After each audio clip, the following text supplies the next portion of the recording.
Let's catch up now with our senior political reporter, Sandton. Sandton, good afternoon to you. What's caught your eye today?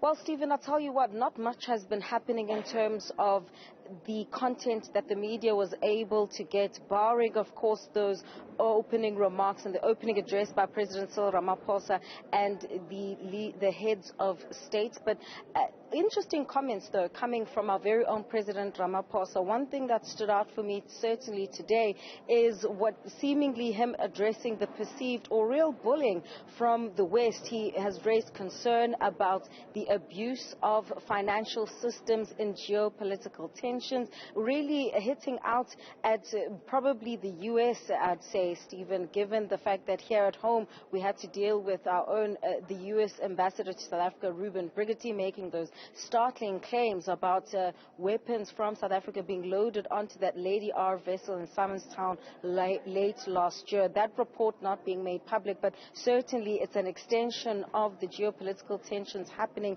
in particular as a result of that conflict between Russia and Ukraine, and the stance that South Africa has chosen to take of non-alignment and neutrality, depending on which way you look at it. So I want us to listen to what Ramaphosa had to say and how this was echoed by his fellow BRICS heads of state. As South Africa, our position remains that diplomacy, dialogue, negotiation, and adherence to the principles of the United Nations Charter are necessary for the peaceful and just resolution of conflicts. We are concerned that global financial and payment systems are increasingly being used as instruments of geopolitical contestation. Global economic recovery relies on predictable global payment systems and the smooth operating of banking, supply chains, trade, tourism, as well as financial flows. We will continue discussions on practical measures to facilitate trade and investment flows through the increased use of local currencies.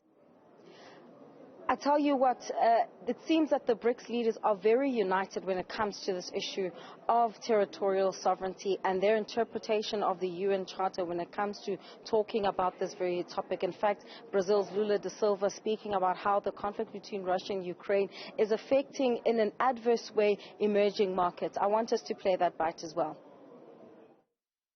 The BRICS, we should say that all suffer the consequences of the war. The most vulnerable population in the developing countries are the ones that are hit more in an unproportional way. The Ukraine war shows the limitations of the UN Security Council. Many other conflicts and crises do not have the same attention. And the BRICS is a forum to discuss the main issues that affect peace and world security. We cannot bypass the treat. The main conflict of today that is happening in Ukraine that has global effects. Brazil has an historical position in the defense of the sovereignty and integrity of the territory and of all the principles that are followed by the UN. We believe that it is positive that a growing number of countries, amongst them the BRICS countries, also are engaged in direct contact with Moscow and with Kiev. So quite a clear line coming there from at least South Africa and Brazil insofar as how the West and the rest of the world have responded to this conflict, and other countries that are not necessarily directly involved in the war. And in fact, it came as no surprise then that Russian President Vladimir Putin, through his virtual remarks, spoke about the issue of territorial sovereignty and maintaining, as he has over the last couple of months, regarding this issue of sovereignty and territorial integrity, taking it as far back to that 1956 agreement and saying that the 2014 invasion of Crimea was an example of how the West had antagonized Russia insofar as, moving that European security infrastructure and architecture closer to Russia in breach of that agreement. And so Russian President Vladimir Putin being quite clear on where he stands about issues of sovereignty and territorial independence. Let's listen to that. Some countries promote their hegemony, exceptionality, and their policy of the ongoing colonialism and neo-colonialism. I would like to note that the aspiration to preserve their hegemony in the world led to a dire crisis in Ukraine, at first with the help of Western countries. An anti-constitutional coup d'etat was carried out in this country. After that, those people who did not agree with this coup faced a war. A war was unleashed against them, a war of attrition, and it lasted for 8 years. Russia decided to support people that fight for their culture, for their traditions, for their language and their future. Our actions in Ukraine are guided by only one thing: to put an end to the war that against people in Donbass. We thank our colleagues within BRICS that take an active part in the attempts to put an end to this situation and to ensure just settlement by peaceful means.